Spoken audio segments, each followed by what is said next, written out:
안녕하세요. 생생매거진 오늘 황진입니다. 이태원 대규모 압사 참사를 수습하는 과정에서 제대로 된 자치경찰제 시행을 요구하는 목소리가 나오고 있습니다. 최근 대구자치경찰위원회는 인파가 많이 모이는 행사에 안전대책을 수립하고 경찰의 사전 경비대책회의에도 참석하겠다며 경찰청에 협조를 요청했다고 합니다. 지난해 7월에 이 자치경찰제가 출범했어요. 경찰 업무 중에 방범이나 교통, 생활안전 같은 민생 분야를 분리해서 지자체의 관리 감독에 맡긴 거죠.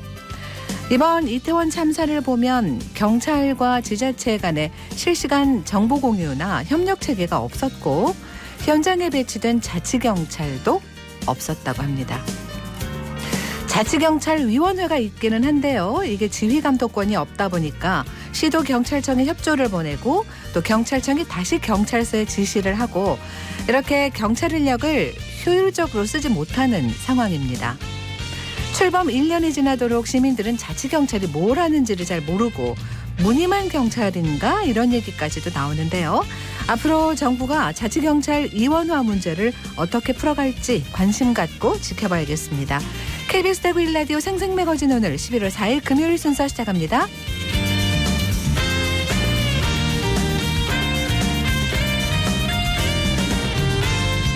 생생매거진 오늘은 대구와 경북 지역 민 모두가 함께하는 시사정보 프로그램입니다. 오늘도 청취자 여러분 곁에 한 걸음 더 가까이 다가갑니다.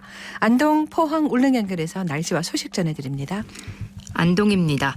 경북 북부 지역은 북서쪽에서 남하한 찬 공기로 인해 오늘과 내일 아침 기온이 낮아 춥겠습니다. 안동 지역 1도로 시작해서 한낮에는 12도 보이겠고요. 내일은 아침 기온이 더 내려가서 영하 2도로 출발하겠습니다. 계속해서 낮과 밤의 기온차 10도 이상 나타나며 쌀쌀하겠습니다. 바람도 약간 강하게 불어서 체감온도는 더욱 낮아 춥겠는데요. 급격한 추위에 옷차림 신경 쓰셔서 외출하시는 게 좋겠고요. 여기에 대기도 점점 건조해질 걸로 보여서 화재 예방에도 유의하셔야겠습니다. 안동시가 로열웨이 경관 도로화 사업 일환으로 서안동 IC 인근에 로열웨이 기념공원을 조성했습니다. 엘리자베스 2세 영국 여왕인 안동 방문에 이어 여왕의 차남 앤드루 왕자가 또다시 안동을 방문해 걸었던 하회마을 봉정사로 이어지는 발자취를 따라 그 길을 로열웨이 왕가의 길로 이름 지은 건데요. 이번 로열웨이 기념공원은 영국 왕실과 안동시와의 우호 관계를 기념하고 이를 이어가기 위해 조성했습니다. 총 면적 8,579제곱미터 규모의 공원에는 영국 국화인 장미와 관목류인 소나무가 심어졌고요. 쉼터 6동과 44면 규모의 주차장도 들어섰습니다. 이를 통해 시민 등과 관광객들에게 휴식 공간 제공은 물론 영국과 안동의 특별한 인연을 되새기는 장소가 될 것으로 기대하고 있습니다. 안동에서 전해드렸습니다. 이어서 포항입니다. 오늘은 아침부터 차가운 공기가 옷 속을 깊게 파고들었습니다. 내일까지 기온 낮아서 춥겠는데요. 낮 기온 13도 안팎에 그치겠습니다. 주말에는 옷차림을 든든하게 해주셔야겠습니다. 주말까지 하늘빛 맑고 쌀쌀하겠고요. 다음 주에는 다시 평년 수준의 기온을 회복할 전망입니다. 최근 경북 동해안에서 이상기후 등의 여파로 소나무 재선충병이 확산하고 있는데요. 마치 단풍처럼 울긋불긋하게 변해 있는 소나무들이 집단으로 말라 죽어 있습니다. 경북 지역의 소나무 재선충병 감염목은 지난 2015년 38만여 그루를 정점으로 지난해 11만 그루까지 줄곧 감소했지만 현재는 19만여 그루로 경상북도는 추산하고 있습니다.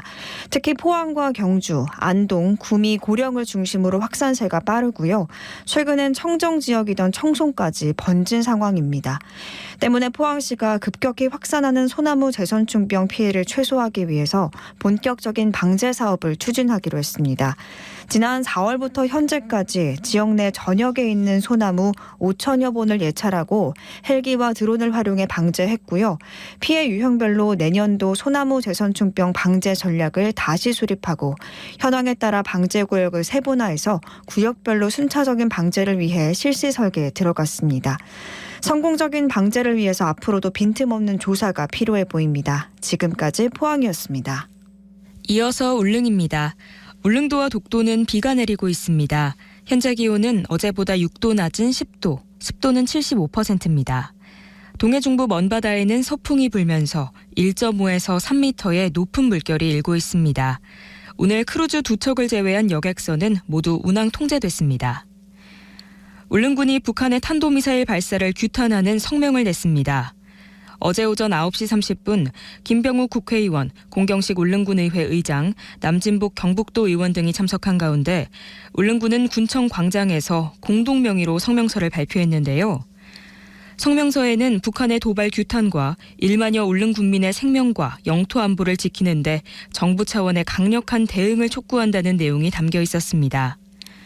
또 안전한 조업과 일상 보장, 대형 벙커형 대피시설과 마을 단위별 주민 대피시설 건립 등을 요구했습니다. 한편 공습경보가 발령된 지난 2일 울릉경찰서장이 정상 퇴근 시간인 오후 6시보다 1시간 이른 오후 5시에 조기 퇴근했다는 사실이 알려지며 논란이 일고 있는데요. 울릉경찰서장은 수요일마다 전 직원이 요연 근무를 하고 있고 규정에 문제가 없었다고 해명했지만 주민들을 불편하게 해드려 죄송하다며 사과했습니다. 지금까지 울릉이었습니다.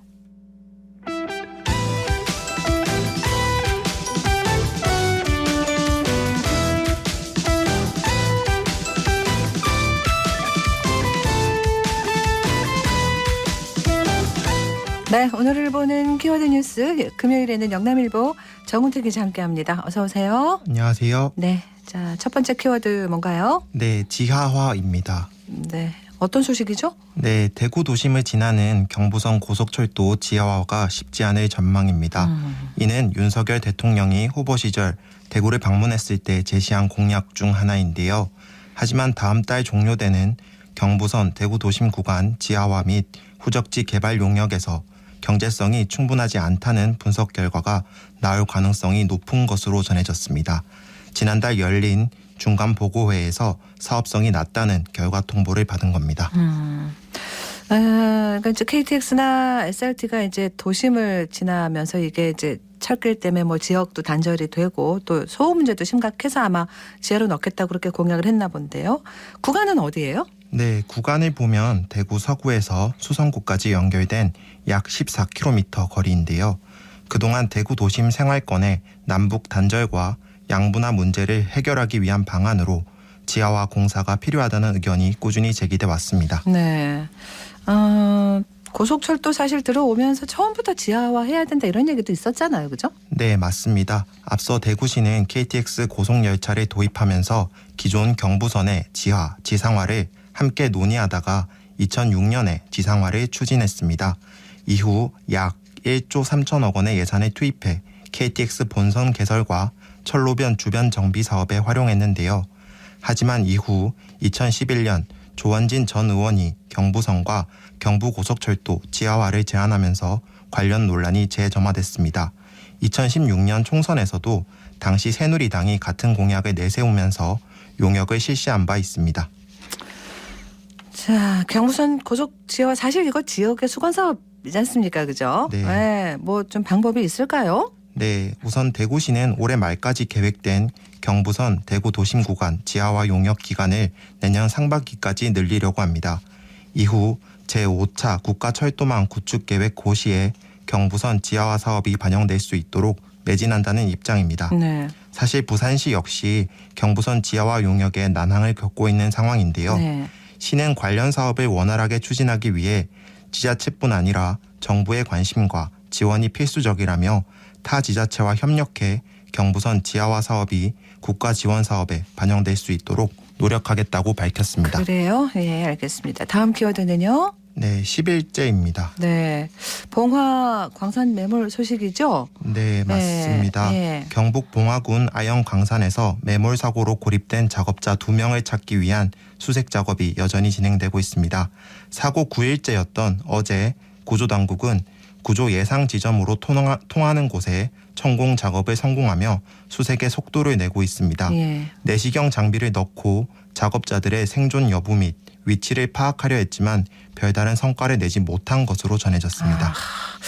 내시경 투입하는 거 성공했다고는 했는데 그죠? 이게 별다른 특이점을 못 찾았나 봐요. 네, 갱도 내에 투입된 내시경은 여건에 따라 다르지만 최대 10m 거리의 물체를 확인할 수 있는데요. 네. 전날 오전 시축위에 규칙적인 반응 소리가 확인돼 생존에 대한 기대감이 컸습니다. 예. 하지만 내시경을 카메라를 투입했을 때 별다른 반응이 없었는데요. 갱내 환경은 바닥에 물이 자작하지만 뻘로 보이지 않는 상황입니다. 예. 구조당국은 매몰된 당시 작업자들이 이용할 수 있도록 시추가 완료된 공간을 통해 먹을 수 있는 미음과 식염, 포도당, 간이 보온덮개 등을 포함한 기초 간이 약품 키트를 투입했습니다. 구조 작업은 계속하고 있는 거죠. 네, 당국은 내시경을 투입해 반응을 확인하는 한편 진입로를 확보하기 위한 작업도 동시에 추진하고 있습니다. 예. 오늘 오전에도 천공기 4대를 투입해 작업이 시행되고 있는데요. 이후 음파 탐지기 및 내시경을 넣어 생존 여부를 확인할 계획입니다. 네. 그 외에 영화 있었잖아요. 그죠? 네. 네. 아, 이런 얘기 나올 때마다 정말 끝까지 찾아야 한다라는 마음은 간절한데 진짜 반드시 구조에 성공을 해야겠습니다. 네. 다행히 매몰 당시 두 작업자는 커피 믹스 가루와 20리터 용기에 물 절반가량을 채우고 지하에 내려간 것으로 전해졌습니다. 네. 또 갱도 벽에 지하수가 흐르고 있는데요. 생존을 간절히 바라고 있습니다. 네. 사실 극적인 구조 사례는 이전에도 몇 차례 있었습니다. 지난 1967년 충남 청양군 구봉광산 지하 125m 갱도에 갇혔던 광부 김모 씨가 15일 만에 구조된 바 있습니다. 예. 또 2010년에는 아타카마 사막 산호세 구리 강산 붕괴 사고로 갱도에 매몰된 광부 33명이 네. 69일 만에 구조된 일도 있었습니다. 네. 네, 알겠습니다. 다음 키워드는요? 네, 대피소입니다. 예, 대피소 어떤 얘기 하시는 거예요? 지난 2일 북한이 동해상에 북방 한계선 NLL 이남 한국 영해로 탄도미사일을 발사하면서 울릉도에 공습경보가 발령됐는데요. 이때 주민들이 대피소를 찾지 못해 당황하고 불안감에 떨었던 것으로 전해졌습니다. 이처럼 비상사태가 발생했을 때 대피소로 신속하게 이동을 해야 하는데요. 국민재난안전 포털에 따르면 전국 민방공 대피소는 17,000여 곳 있습니다. 대구에는 774곳이 있는데요. 하지만 시민 대부분은 대피소가 어디 있는지 파악이 힘들다는 지적이 많습니다. 그렇네요. 대피소가 어디 있을까, 그죠? 네. 있어도 아무 소용 없는데, 그죠? 모르면. 예. 지역별 대피소 위치는 국민재난안전포털 홈페이지 혹은 스마트폰 어플 안전 디딤돌에서 확인할 수 있습니다. 네. 행정안전부 관계자는 평시에 주변 대피소 위치를 파악하는 것이 중요하고 관련 매뉴얼을 숙지하도록 시민들의 관심이 필요하다는 입장입니다. 알겠습니다. 다음 키워드는요? 네, 오인 신고입니다. 예, 오인 신고 어떤 얘기예요? 네, 경북 안동 한 카페에서 환각 성분이 있는 대마와 마약류로 지정된 마리화나를 재배하고 있다는 의심 신고가 접수됐지만 해프닝으로 일단락 났습니다. 경북경찰청 마약범죄수사대는 지난 9월 2차례 해당 카페를 방문해 시료를 채취했고 국립과학수사연구원에 정밀 검사를 의뢰했습니다. 네. 국가수는 마약 성분이 없는 식물이라는 검사 결과를 경찰 측에 통보했습니다. 이로써 경찰 측은 수사를 종결했다고 밝혔습니다. 신고하신 분은 뭘 받기 때문에 신고를 했지 않나 싶은데 뭐였어요? 네, 경찰은 대마와 유사한 모습을 한 양말을 보고 오인 신고한 것으로 보고 있습니다. 예. 실제 카페 내부에 전시 중인 대마 모형이 있긴 하지만 이는 소품으로 쓰이는 조화로 밝혀졌습니다. 세계 3대 섬유식물 중 하나인 양마는 고급 재지, 친환경 벽지, 자동차 프레임, 기능성 의료 등 활용도가 높은 편인데요. 네. 대마와 달리 환각성은 없고 꽃이 피기 때문에 관상용으로 인기가 높습니다. 네. 물론 허가를 받지 않고 재배가 가능합니다. 그렇군요. 깜짝 놀라셨겠어요. 조사 받으신 분도. 네, 네. 해당 카페는 그동안 사회적 기업으로 쌓아온 이미지가 실추되고 사업상 신뢰관계가 손상되는 등 피해를 입었다고 전했는데요. 예. 경북도는 햄프 자유특구를 육성하면서 인근 지역에선 의료용 대마 제품을 개발하고 있습니다. 해당 카페는 특구에 대한 인식을 개선하기 위해 컨셉을 설정한 것으로 더 이상 오해는 없었으면 한다고 입장을 밝혔습니다. 그렇습니다. 다행입니다. 네. 다음 키워드는요? 네, 일회용품입니다. 일회용품. 네. 아, 코로나 때문에 너무 일회용품도 갑자기 많이 썼고 걱정을 했고 또 이제 일회용품 이제 쓰지 말자고 또 기간 또 이제 새로 시작했잖아요. 그죠? 네. 근데 이게 다시 미뤄졌습니까? 어떻게 됐습니까? 네, 환경부가 일회용품 사용 제한 조치 확대 시행을 앞두고 세부적인 제도 시행 방안을 지난 1일 발표했는데요. 네. 당초 일회용품 사용 제한 확대를 11월 24일부터 실행할 예정이었지만 앞으로 1년간 계도 기간을 두기로 결정했습니다. 네. 일회용품 제한 확대 조치 세부 내용을 보면 중소형 매장에서도 비닐봉투 사용이 금지되고 종이컵, 플라스틱 빨대 등이 품목에 추가됩니다. 네. 이를 따르지 않고 일회용품을 사용하거나 무상으로 제공하다 적발되면 300만 원 이하의 과태료를 부과할 수 있는 제도입니다. 네. 계도 기간 1년이라는 건 꽤 길어요. 그죠? 네, 네. 당초 계도 기간 없이 시행하는 방안을 검토했지만 현장 온라인 설명회 등에서 이해관계자들과 협의를 진행하면서 적응 기간이 더 필요하다는 결론이 내렸습니다. 네. 매장의 준비와 소비자 인식 개선이 선행돼야 한다는 의견이 많았고 이를 수용한 겁니다. 다만 여러 조치를 시행하는 중에 비닐봉투, 플라스틱 빨대 막대, 종이컵 사용 금지에 대해서는 참여형 계도 기간을 운영하기로 했습니다. 그래, 참여형이라는 건 또 뭐예요? 네, 환경부는 일반적인 계도와 달리 사업자가 감량 캠페인 참여를 독려하고 지원함으로써 자율 감량을 유도하는 적극적인 조치라 설명했습니다. 네. 계도 기간 중 행동 변화 유도형 감량 캠페인 등을 전개하고 분기별 모니터링 등을 실시할 예정입니다. 자발적으로 일회용품을 줄일 수 있도록 돕는 제도입니다. 네. 이와 더불어 지난 4월부터 유지되고 있는 카페와 식당 내 플라스틱 컵 사용 제한 유예 조치는 오는 24일부터 지자체 여건에 따라 집행될 예정입니다. 네. 이는 중앙정부가 밝힌 단속 유예 지침을 해제한다는 의미로 단속 여부와 관련해 지자체의 자율권이 주어지게 됩니다. 아, 참 환경오염 얘기가 너무 오래전부터 나왔습니다. 그죠? 걱정이 많은데 이번 조치에 반대하는 목소리도 나오겠어요. 네, 환경단체들은 규제 시행을 불과 3주 앞두고 1년 계도 기간을 부여한 것에 대해 환경정책이 후퇴하고 있다 지적했습니다. 네. 이미 시장, 즉 해당 커피 전문점이나 편의점 등은 이에 따른 준비가 진행되고 있었으나 규제를 포기했다며 규제 없이 플라스틱 사용량과 폐플라스틱 발생량을 줄일 수 없을 것이라 비판했습니다. 예. 정부는 일회용 컵 보증제, 일회용 물티슈 사용 제한 등 정책도 시행을 연기한 바 있는데요. 소상공인 사이에서는 오락가락하는 정책에 적응이 힘들다는 반응도 나오고 있습니다. 네. 그 물티슈도 사실은 이게 환경 오염 때문에도 걱정이 되는 품목이잖아요. 그거 제한 얘기 나오는 거 어떻게 된 거예요? 네, 물티슈의 경우에는 2024년까지 사용을 할 수 있도록 예외 사항을 두기로 결정했습니다.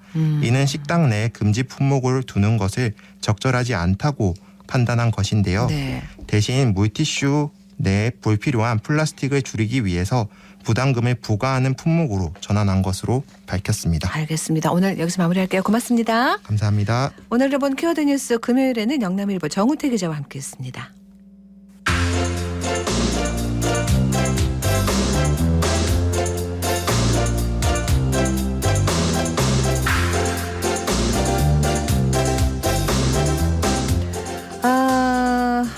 이태원 참사로 너무나 마음이 아픈데 그보다 앞서서 지난 10월 25일이죠.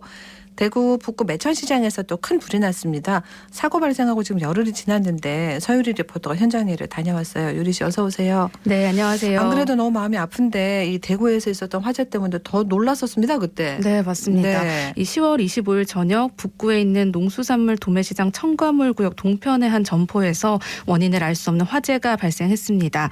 관할 소방대원의 빠른 조치로 다행히 인명피해는 없었지만 이 불로 시장 내에 있는 68개 점포가 다 타버렸습니다. 네. 당시 현장에 출동했던 서부소방서 임성기 현장지휘 팀장에게 그날의 이야기 들어봅니다.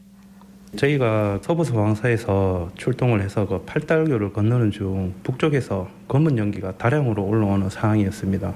그 현장 도착 당시 벌써 동편에서 서편 끝으로 급속히 연소가 확대 중이었습니다. 도착과 동시에 제가 대응 1단계를 발령했고 상인들이 불이 붙은 점포로 뛰어들어가는 등 급박한 상황이었습니다. 처음에는 동편에서 서편으로 움직이던 하염이 이후 북편으로 연소가 확대되어 화세가 너무 강해서 공격적인 전략보단 방어적인 전략을 펴야겠다는 판단으로 소방력을 중앙으로 집중시켜서 북편으로 넘어오는 하염을 막았습니다. 또한 서장님의 빠른 판단으로 신속한 대응 2단계를 발령하여 가용 소방력 및 장비가 빠르게 현장에 투입될 수 있었고 북편으로 연소 확대를 막는 데 성공하여 초지는 21시 34분, 완지는 총 시간 3시간 32분 걸려서 23시 59분에 잡았습니다. 현재 화재 원인은 조사 중에 있으며 소방서 추산 피해액은 외부 전문가인 손해사정사와 함께 조사 중에 있습니다. 정확한 날짜는 미정이나 보름 정도 걸릴 것으로 판단됩니다. 지금 임시점포를 운영하고 있는 걸로 지금 들었는데 유리 씨 가보니까 어떻든가요? 그 시장 출입구 쪽에 천막을 쳐놓고 임시 점포가 쭉 늘어서 있는데요. 예. 이 전기가 아직 들어오지 않아서 일부 상인들은 발전기를 대여해서 그래요? 하고 있습니다. 또 저녁 시간이 되면 이 장부 정리를 해야 되잖아요. 안 보이잖아요. 네, 그럴 때 헤드랜턴을 켜놓고 하는 그런 상황이 벌어지고 있습니다. 아, 그래요? 네, 날이 점점 더 추워지는 만큼 이 난방 관련 대책 또 동절기에 상인들이 안전하게 영업할 수 있는 공간 확보가 무엇보다 필요해 보였고요. 시간이 좀 한참 지났는데. 그러니까요. 네. 지금 한 10일이 지났는데 아직 좀 네. 해결이 안 됐고 채소와 과일을 좀 신선하게 보관할 수 있는 저온 창고도 빠른 시일 내에 설치해야겠다 이런 생각이 들었습니다. 상인들에게 필요한 부분 들어봤습니다. 임시 텐트를 쳐가지고 과일을 판매하는 곳이고요. 저쪽 건너편은 또 채소도 있고 뭐 야채 과일 다 있죠. 최고 급한 거는 우선은 철거가 시급한데 도매시장 관리사무소에서는 한 7개월 잡더라고요. 철거만 해도. 근데 너무 기니까 저희들은 그 기간을 최대한 단축을 했으면 싶어가지고 그게 전혀 불가능한 것 같지는 않더라고요.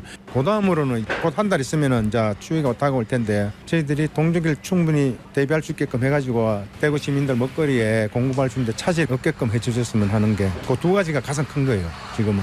버섯 지금 하고 있는데 버섯은 시원해야 되는데 저온 창고가 일단 없으니까 너무 힘들어요. 지금 재고도 너무 많이 나고 그리고 겨울 되면은 너무 춥잖아요. 지금 천막만 이래가 중간중간에 여기 전부 다 바람 다 들어오고 여러 가지 문제점이 많죠. 뭐 철거가 제일 우선이라요. 철거가 과일이 썩어나가고 채소가 썩어나가고 지금은 날씨가 좋아서 이게 우리가 그래도 견딜만한데 만약에 비 오고 바람 불고 해보면은 이거 악치고 뭐 말도 못해. 당장에 날씨 추워지니까 지금 두렵거든요. 물건도 얼고 뭐 이러니까 칸막이를 쳐든지 이런 걸 좀 보강을 좀 해줬으면 좋겠어 지금요. 예. 일단 제일 급한 거는 전기가 좀 돌았으면 좋겠어. 전기 설치를 해주면은 뭐 불도 좀 켜고 정수기도 덜 나가 물도 좀 먹고 이래 할 수 있도록 해줬으면 좀 좋겠어요. 그게 컴퓨터를 쓸 수가 없기 때문에 진짜 영수증 끊는 것도 지금 큰 문제고 지금 그래요. 지금 좀 빠른 시일 내에 복구 좀 빨리 해주셨으면 감사하겠습니다. 행정적 절차도 있겠습니다만 이렇게 갑작스런 큰 일이 나면 일단은 먼저 이용해서 영업을 하실 수 있게 생활을 할 수 있게는 해줘야 되는데요. 네, 맞습니다. 아, 이런 네. 부분들이 조금 아쉬운 부분인데 예. 물론 이제 대구시에서도 도매시장에 이제 지원 인력을 배치해서 상인들과 소통하도록도 하고 있고요. 철거 업체도 선정을 하고 있다고 합니다. 아직 선정도 안 됐고요. 네네. 그런데 이제 삶의 터전을 잃은 상인들에게는 하루하루가 급하잖아요. 네. 또 검게 타버린 터전을 보면서 앞에 바로 보일 텐데. 네, 바로 네. 보여서 그날의 기억이 떠올라서 힘들어하는 분들도 많았습니다. 예. 하루빨리 철거 작업이 이루어져야겠고 또 도매시장을 방문한 시민에게도 이야기 들어봤습니다. 저는 여기 매천시장에 주로 농산물 구매를 전문으로 하는 소비자 입장에서 이번 화재 사건 이후에 주차 문제라든지 물건 구매에서 참 애로점이 많습니다. 주차 문제가 가장 시급합니다. 화재 전에는 물건을 구매해서 한자리에서 상차가 다 되었는데 이제 화재 이후는 물건 상차 후에 출구가 복잡해서 시장 내에서 여러 곳을 빙빙 둘러서 나가야 되는 그런 부분이 주차 문제가 가장 시급합니다. 현재 농산물을 첨가물이나 야채물이나 구매할 때에 품질을 확인을 하고 구매를 해야 되는데 산발적으로 벌려져 있기 때문에 특히 업체들 냉장 시설이 없는 관계로 해서 좀 물건이 오후에는 물건 품질이 좀 떨어지는 경우가 있고 그래서 한 번쯤 확인을 하고 살려면은 그것이 많이 번거롭죠. 주차 문제라든지 냉장 전기 시설 문제라든지 이런 문제가 좀 하루 빨리 시급히 좀 해결이 됐으면은 상당히 좋은 방향이 되겠습니다. 네, 대구시 유관기관은 좀 상인들의 목소리를 듣고 피해 복구를 위해 온 힘을 쏟아야겠습니다. 또 잊을만 하면 반복되는 전통시장 화재가 더는 반복되지 않도록 네, 이 노후화된 시설 교체 또 소방장비 작동 교육 같이 이런 노력도 같이 수반이 돼야겠습니다. 그래요. 류리 리포터 수고했습니다. 네, 고맙습니다. 서유리 리포터였습니다.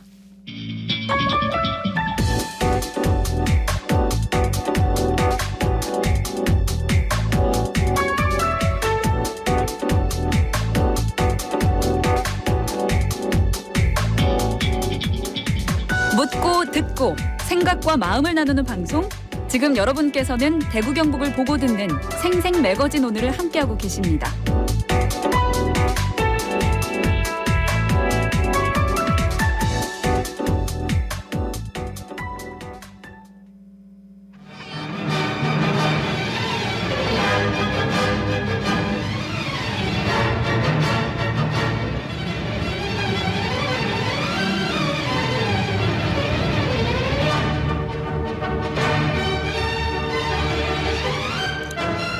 네, 대구의 문화예술인들을 다시 만나고 기억하는 시간 천재의 삼각지대 도시를 읽어주는 남자 권상무 씨 오셨어요. 어서 오세요. 안녕하세요. 네, 자 대구의 독립운동가이자 서재학자 이원식 선생이 남긴 옥중일기에 기록된 인물들 하나하나 한 분 한 분 찾아가고 있습니다. 네. 자, 오늘은 어떤 분이에요? 네, 그 이원식 선생 일기장에 보면 이제 상원, 뽕나무 상자, 들판 원자 네. 해서 적혀 있는 곳이 현재로는 뽕나무 골목이라고 불려지는데 어디예요? 그 계산 오거리에서 네. 뭐 이상하 시인 고택 방문해 보셨죠? 네. 그쪽 일대를 말합니다. 그리고 뭐 매일신문사 쪽도 계산동인데 예. 이 계산동이 1가 2가로 나눠져 있어요. 근데 매일신문사 앞에 도로가 생기기 전에는 네. 이 계산동이 이제 삼각형 그 형태를 가지고 있어서 이제 그 천재 삼각지대라고 하는 그 말의 기원이 된 동네라는 거죠. 네네네네. 네. 그래서 이곳에 그 지금 현재 계산동 90번지로 알려져 있는 이제 고택이 네. 이제 이상정 장군의 고택인데 이상정. 네, 어색하시죠? 이상화는 아는데. 네. 아. 왜 장군이라고 이름이 붙었을까? 네. 그리고 장군인데 왜 우리 시민들은 이분을 잘 모르고 있을까? 그러니까요. 그래서 이제 닉네임은 이제 이상화 형이다. 이렇게 알고 있는데 그러니까. 저는 이제 이상화 시인이 바로 이상정의 동생이다. 동생이다. 이렇게 불려야 될 정도로 중요한 분입니다. 맞습니다. 우리가 너무 모르고 사는 이런 분들이 너무 많습니다.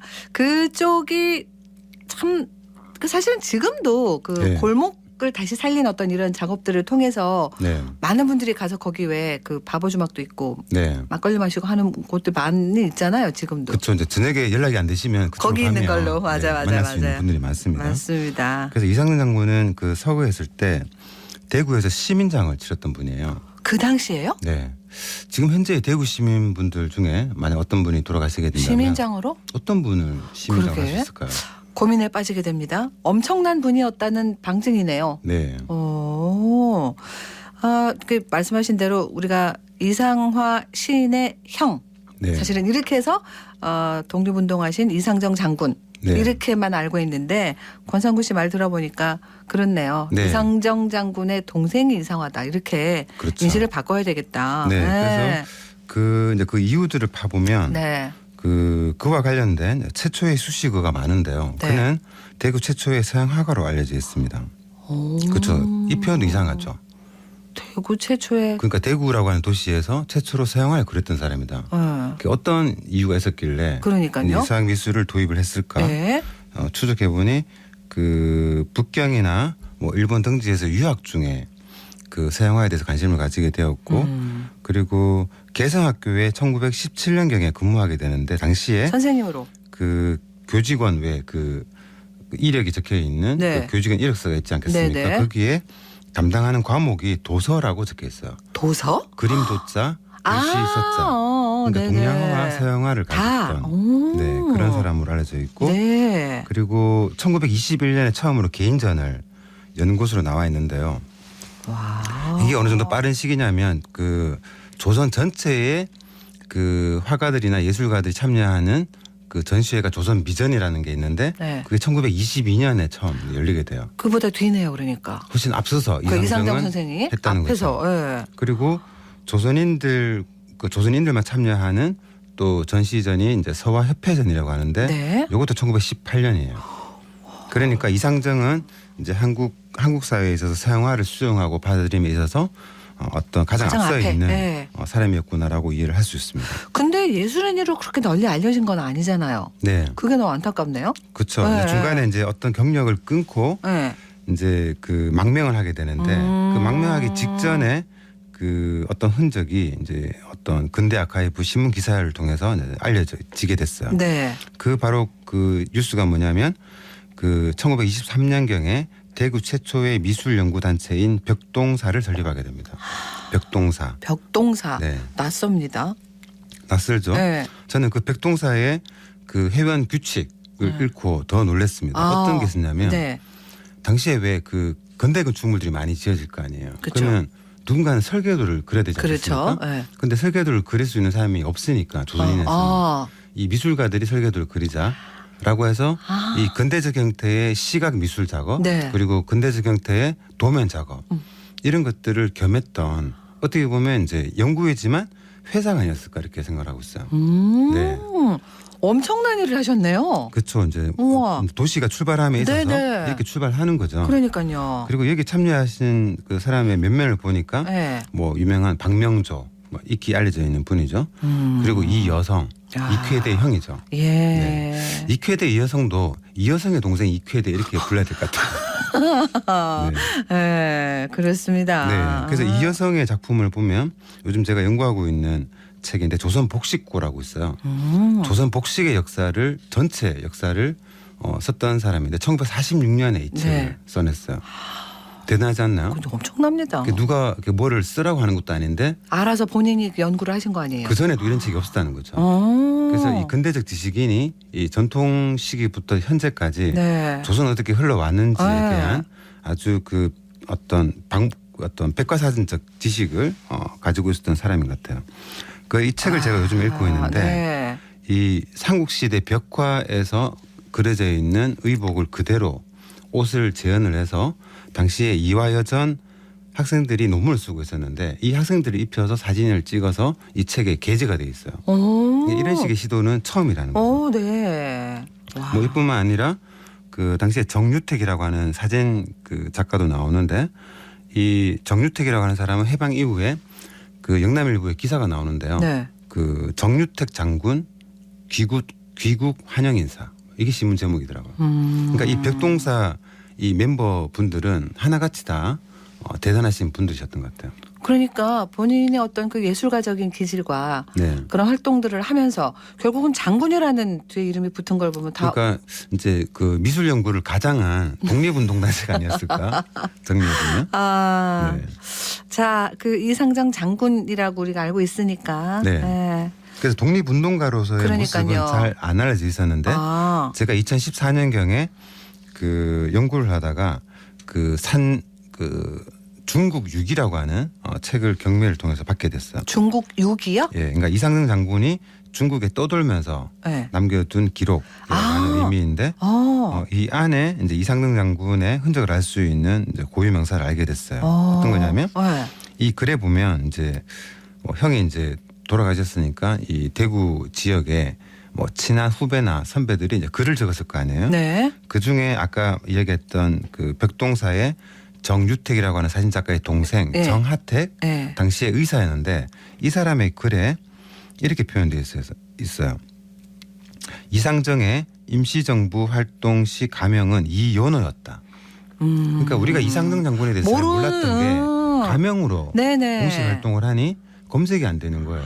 그래서 이연호라고 검색을 하니 네. 1940년대 후반에 그 대한민국 임시정부의 의정원이었고 네. 그리고 거기에 포지션이 경상도 대표였다라는 걸 알게 됩니다. 그랬군요. 네. 그리고 해방이 되었음에도 불구하고 그는 이제 귀국하지 못하고 중국 동포들의 뒤채를 해준다고 1947년 9월경에 이제 모치상 때문에 이제 오게 됩니다. 늦게 왔군요. 네. 그러니까요. 이런 사람이었다는 거죠. 세상에.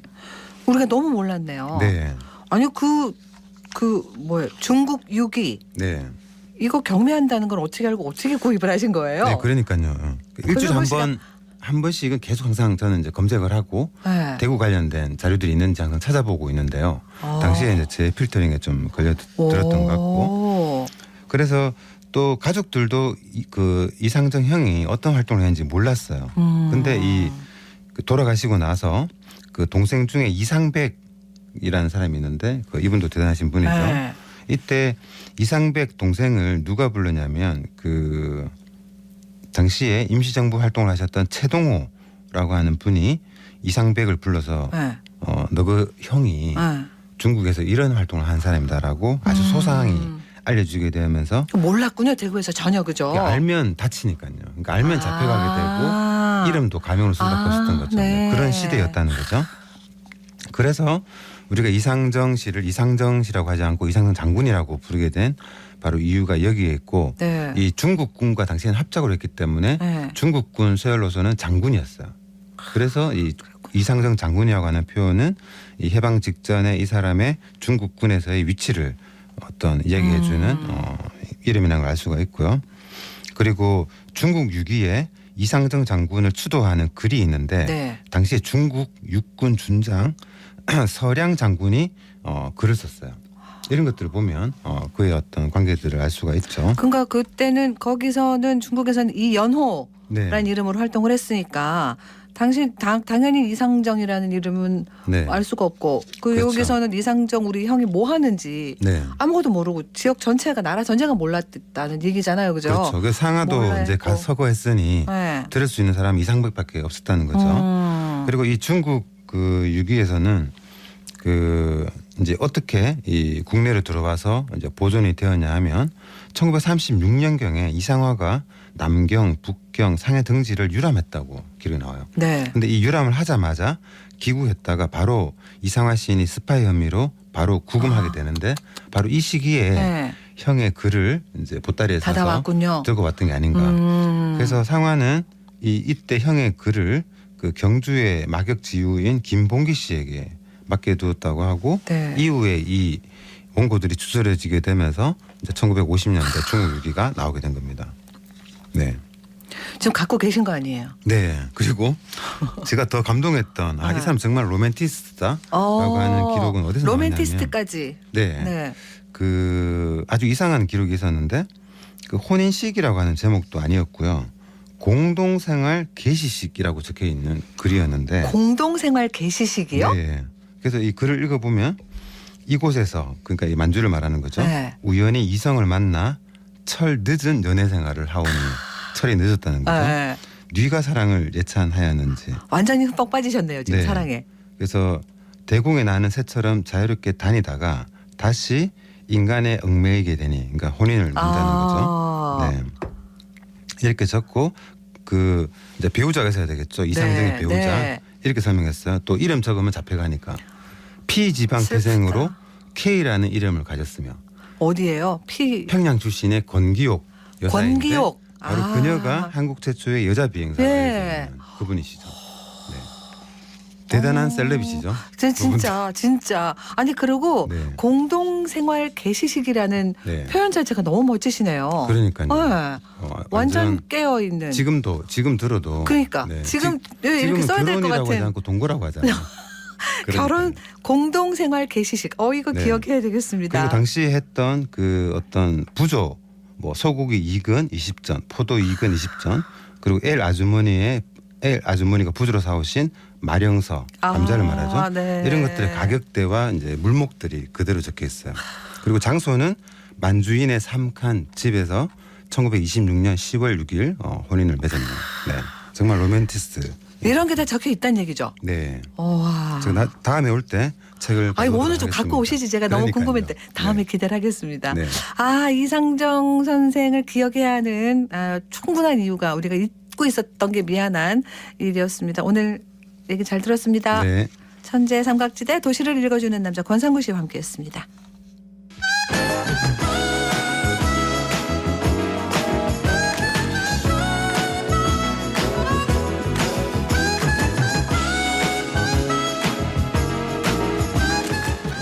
네, 11시 44분 지났습니다. 금요일엔 문화 김은수 독립 큐레이터와 함께합니다. 어서 오세요. 네, 안녕하세요. 네, 또 아주 독특한 얘기를 하나 갖고 오셨네요. 네. 네. 최근 유명 작가인 데미안 허스트가 자신의 작품 수천 점을 갤러리에서 불태워 어떻게 이런 일을 화제가 되고 있습니다. 네. 자신이 제작한 전묘와 수천 점을 매입한 사람들이 지켜보는 가운데 원작들을 직접 불태웠는데요. 자신이 매입한 작품이 불태워지는 걸 지켜보던 구매자들은 항의하기는커녕 환호했다고 합니다. 네. 작가는 2016년부터 형태가 비슷하지만 각각 다른 전묘와 1만 개를 그려 2018년 사전 공고를 통해서 구매 신청을 받았습니다. 네. 가격은 $2,000, 우리 돈으로 약 280만 원인데요. 구매자들에게 작품을 바로 보내주지 않고 우선 NFT로 보내준 다음에 1년의 시간을 주고 실물 작품으로 소유할 것인지 아니면 NFT로 소유할 것인지를 선택하게 했습니다. 네네. 이때 NFT를 선택한 사람들의 실물 작품은 소각되고 실물 작품을 선택한 사람들의 NFT는 파기되는 것이었는데요. 그 소각 퍼포먼스가 지난 9월부터 시작된 겁니다. 참 파격적입니다. 구매자들 선택이 궁금해요. 네, 황진 아나운서님은 어느 쪽을 택하실 것 같아요? 아니 이걸 어떻게 정합니까 이걸. 그렇죠. 크리에이터님은요. 저도 제가 구매자라면 그러니까. 어떤 선택을 할까 생각해봤는데 정말 결과가 궁금합니다. 고민이더라고요. 네. 둘 다 갖고 싶죠. 그러니까 맞습니다. 네, 그 결과가 어떻게 나올 것이냐 정말 핫 이슈였는데요. 네네. 주최 측에서는 결과를 맞추는 이벤트도 진행했다고 합니다. 네. 그 결과 실물 작품으로 5,149명이 NFT로 4,851명이 선택을 했습니다. 거의 뭐 네. 반반이라고 봐도. 네, 맞습니다. 그죠? 네. 예. 그 예측하기로는 많은 사람들이 NFT보다는 그림이 더 가치 있다고 판단해서 대부분 그림을 선택할 것이라 예상했는데요. 예상과 달리 반반이었어요. 네. 이 결과는 앞으로 예술의 방향을 보여주는 것 같기도 합니다. 자, 데이미안 허스트 워낙 유명하긴 한데 영국 작가다. 뭐 네. 요 정도만 알잖아요. 네네. 영국의 대표적인 현대미술 네네. 작가입니다. 해골에다가 다이아몬드를 붙여놓은 이미지나 또 캔버스에 수많은 알록달록한 도트 또 점을 찍은 작품을 보셨죠? 네네. 한 번쯤 보셨을 텐데 네네. 바로 그 작가입니다. 데미안 허스트는 2000년대 초반 미술의 패권을 미국에서 영국으로 가져온 YBA 그룹의 대표 작가로 알려져 있습니다. 예. 아니 왜 이런 작업을 한 거예요? 2016년부터 시작되어 현재까지 7년여 동안 진행하고 있는 이번 프로젝트의 제목은 The Currency, 번역하면 통화입니다. 네. 돈이 생산되는 과정과 돈을 생산하는 자들 사이의 믿음을 설치 미술과 행위 예술을 곁들여 표현한 작품이라고 보시면 됩니다. 작가가 제작한 만 개의 지폐 역할을 하는 작품들은 모두 같은 그림처럼 보이지만 사실은 화폐처럼 복제 방지를 위해서 모든 그림의 이미지가 서로 조금씩 다르고 제목도 모두 다르고 각각의 고유 번호도 있고 또 뒷면에 홀로그램 처리 스티커도 붙여두었다고 합니다. 작가는 소각되는 모든 작품을 영상으로 찍어두었고 NFT 작품으로 남아서 유통도 된다고 하는데요. 이번 작품이 데미안 허스트의 첫 NFT 작품이라고 합니다. 현재는 실물 작품의 가격이 NFT 작품의 가격보다 조금 더 비싸다고 합니다. 네. 작가 자신도 1000점의 작품을 보유했다고 하는데요. 실물 작품과 NFT 작품 중 선택해야 할 때 작가도 엄청 고민을 했을 듯합니다. 네. 여러 이유가 있겠지만 이번 프로젝트는 자신의 첫 NFT 프로젝트인 만큼 작가 자신이 그걸 선택해야 하는 당위성도 있었을 것 같습니다. 저는 실물 작품 선택했을 것 같아요. 이렇게 작품들을 불태우면서 이제 세계적인 주목을 또 받았잖아요. 네. 엄청난 질문 세례를 받았겠습니다. 네네. 네. 작품을 태우는 소감이 어떠냐는 질문에 허스트는 생각했던 것보다 기분이 좋다라고 대답했다고 합니다. 네네. 많은 사람들은 내가 수백만 달러의 예술품을 태우고 있겠다고 생각하지만 사실은 그렇지 않다. 물리적인 실물 버전을 태워서 NFT로 변환하는 작업을 완수하는 것이고 진정한 디지털 작품을 만드는 과정의 일부라고 했습니다. 작업의 일부다 이렇게 하는 거네요. 그러니까. 그래서 작품 소각 장면은 SNS로 생중계되기도 했습니다. 네. 이게 NFT라는 게 살짝 개념은 뭔지는 알겠어요. 네네. 그죠? 근데 조금 사실은 아직은 낯설잖아요. 네, 그렇죠. 설명 좀 해주세요. 네. NFT는 사진, 이미지, 동영상 등 컨텐츠의 소유권을 블록체인 기술을 활용하여 보증하는 일종의 가상의 인증서라고 생각하시면 됩니다. 영어로 Non-Fungible Token, 한글로는 대체 불가능한 토큰이라는 뜻인데요. 대체 불가능이라는 말은 하나의 NFT가 다른 NFT로 대체가 불가능하다는 뜻인데요. 우리 보통 돈 같으면 서로 교환이 되는데 그거는 대체 가능한 거고 이건 대체 불가능하다는 뜻입니다. 또 토큰이라는 것은 블록체인 기술을 통해서 만들어진 권한을 가진 징표라는 뜻인데요. 우리 일상에서 찾아보면 우리가 사용하는 지폐, 콘서트 티켓도 토큰의 일종이라 생각하시면 이해하시기 편하실 겁니다. 데미안 허스트 작품에서는 그의 작품이 토큰이 된 거죠. 쉽게 말하면 디지털 파일의 저작권, 소유권 이력 등을 블록에 기록하고 불특정 다수가 블록을 확인해서 원본을 증명해 주는 것이 바로 NFT라 생각하시면 됩니다. 예, 이 NFT가 특히 미술 분야에서 각광을 받는 거. 네. 네. 왜 그럴까요? 네. NFT의 속성과 미술의 속성이 일치하기 때문입니다. NFT의 특징은 크게 4가지로 꼽을 수 있는데요. 첫째로 대체 불가능성입니다. 이 단어 자체가 가진 그 의미죠? 네네. NFT로 발행되었다는 뜻은 세상에서 하나뿐인 대체 불가능한 컨텐츠라는 뜻이죠. 블록체인 기술을 통해서 해당 컨텐츠에 고유의 값이 부여되기 때문입니다. 네. 현실 세계에서 사람에게 주민등록번호가 부여되었다고 네. 생각하시면 됩니다. 또 둘째로는 희소성입니다. NFT는 하나뿐이거나 수량이 제한적입니다. 제작자조차도 마음대로 복제를 할 수 없는 구조거든요. 네네. 그리고 또 세 번째 특징은 저작권 입증 가능성입니다. 저작물에 부여된 고유의 값은 블록체인 기술로 복제를 방지하고 NFT의 진위 여부를 확인할 수 있습니다. 네. 또 마지막으로 그 디지털 소유권 증명을 통해서 소유권이 누구에게 있는지 사실 여부가 확인 가능하다는 겁니다. 예. 미술 작품은 조각이나 판화처럼 에디션이 있는 작품들을 제외하면 NFT처럼 세상에서 하나밖에 없는 까닭에 위장 모작에 대한 이슈가 늘 함께 그렇죠. 따르기 마련입니다. 예. 하지만 NFT 작품은 이러한 것들에 대한 걱정이 사라질 수 있겠죠. 미술품의 경우 소장자가 누구냐에 따라 작품 가격이 달라지기도 하는데 NFT에서는 소유권의 변경을 쉽게 알 수가 있습니다. 이러한 연유로 미술계에서 NFT에 대한 관심이 높아지는 것 같습니다. 뭐 앞으로는 더 뭐 많아지겠죠. 네, 거스를 수 없는 그렇습니다. 대세대 뭐 이런 얘기 하잖아요. 네, 맞습니다. 네. 그래서 많은 작가들이 NFT 아트에 뛰어들고 있는 것 같습니다. 데미안 허스트처럼 실물 작품을 NFT로 민팅, 즉 블록체인 기술을 활용해서 디지털 컨텐츠를 NFT화하는 작업을 하기도 하고 아니면 처음부터 새로운 디지털 아트로 NFT가 만들어지기도 하는데 NFT가 미술 작품과 같이 만들어져 예술적 가치를 지니고 있는 작품들이 바로 NFT 아트입니다. 예. NFT 아트는 수집할 가치가 있는 미술 작품으로 여겨져서 구매하는 형태이고 NFT 아트를 만든 작가와 해당 NFT를 구매한 사람들이 모여서 작가의 작품과 활동에 관한 이야기를 나눌 수 있는 커뮤니티도 있습니다. 네. 근데 이제 용어로 개념은 알겠어요. 아, 이런 거구나는 알겠는데 사실 주위에서 자주 접하지는 못하니까. 네네. 네. 네. 바로 팍팍 와닿지는 않습니다. 맞아요. 저 또한 네. 마찬가지인데요. 네. 최근에 조금은 쉽게 NFT를 경험해 볼 수 있는 전시가 있어서 소개해 드릴까 합니다. 네. 서울의 원앤제이라는 갤러리에서 진행되고 있는 팀보이드의 팩토리즈 전입니다. 팀보이드는 3명의 멤버로 이루어진 미디어 아티스트 그룹인데요. 네. 기술과 예술의 융합을 통해 시스템적 관점에서 작업을 합니다. 팀보이드 멤버들은 모두 공학과 뉴미디어 아트를 전공했는데요. 인터랙티브 미디어 아트, 키네틱 조형, 라이트 조형, 로봇 등 다양한 매체를 통해서 실험적인 시스템을 구상하고 그것을 작품으로 보여줍니다. 그 팀보이드의 전시 제목이 팩토리즈네요. 네. 공장. 네, 맞습니다.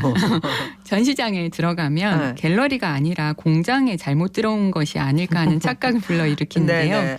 전시장에는 공장에서 보던 로봇과 컨베이어 벨트가 놓여 있습니다. 팀보이드는 그간 더 팩토리 시리즈를 통해서 거대한 생산 시스템인 공장이 자동화, 고도화되고 있는 공정의 흐름을 반영해 왔는데요. 네. 이번 전시에서는 최근의 시스템에서 더 거대해진 데이터의 영향에 주목합니다. 이 체계에다가 NFT를 도입한 거죠. 네. 전시에서 더 팩토리를 작동시키려면 관객은 그 권한을 의미하는 NFT 작품을 구매해야 합니다. 완성된 NFT 아트를 구매하는 것이 아니라 작품을 구매함과 동시에 다양한 데이터를 입력하면 공장이 가동되어서 로봇이 작품을 만들어내는데요. 그래요? 네. 현실에서 NFT는 미술 시장에서 작품 소유의 개념을 비물질에 기인하도록 이끌었습니다. 하지만 팀보이드는 NFT의 가상 개념을 역으로 이용해서 비물질의 것을 다시 물질로 복원시킵니다. 전시장에 가서 1솔라나 약 5만 원을 지불하고 작품 제작을 위한 데이터를 입력하면 실시간으로 공장이 데이터를 수용해서 로봇이 실물 작품을 제작하는데요. 네. 관람객은 완성된 작품과 NFT 인증서를 모두 보유함으로써 물질과 비물질 모두를 소유하게 됩니다. 데미안 허스트 전시에서 저는 둘 다 원한다고 네. 했었는데요. 네. 팀보이드 전시에서는 이 둘을 다 주더라고요. 알겠습니다. 네. 오늘 NFT에 관한 이야기 자세하게 해주셨습니다. 고맙습니다. 네, 감사합니다. 네, 교통정보로 갑니다. 김현지 리포터. 네, 먼저 시내도로 상황입니다. 신천대로 서대구 요금소 방향 경대교 지하차도 일대부터 성북교 지하차도 일대 차간거리 좁혀서 이동하고 있습니다. 반대 상동교 방면은 무난하게 이동 가능하고 희망교에서 중동교 빠져나갈 때까지만 속력 잠시 느려지겠습니다. 호곡로는 공산수원지 삼거리에서 산격대교까지 밀림과 풀림 반복하고요. 달구벌대로는 삼덕내 거리에서 수성교 방향 원활한 흐름 보입니다. 이어서 고속도로 상황입니다. 이 시각 고속도로 가장 주의하실 건 강한 바람입니다. 곳곳으로 강풍이 불고 있는데요. 적재물 싣고 이동하신다면 철저히 확인해 주셔야겠습니다. 경부고속도로 부산 방향으로 김천 부근 200km 지점 3차로에서 신축 이음 정비 작업 중이고요. 앞쪽 잘 살펴서 이동하셔야겠습니다. 지금까지 이 시각 교통정보였습니다. 대구 강서소방서가 내년 2월까지 도시철도 2호선 이용객을 대상으로 심폐소생술 홍보 교육을 합니다. 의용소방대 119 시민안전봉사단과 함께 도시철도 2호선 내 9개 역사를 방문하는데요. 주 2, 3회 정도 교육하고 시민 누구나 참여할 수 있습니다. 마음을 치유하는 데는 도대체 얼마만큼의 시간이 있어야 하는 걸까요? 국가 애도 기간은 토요일인 내일로 끝나지만 이번 참사의 원인을 잘 찾아내서 더 이상은 이런 슬픈 일 없기를 간절히 바랍니다. 11월 4일 금요일 생생매거진 오늘 여기까지입니다. 함께해 주신 여러분 고맙습니다.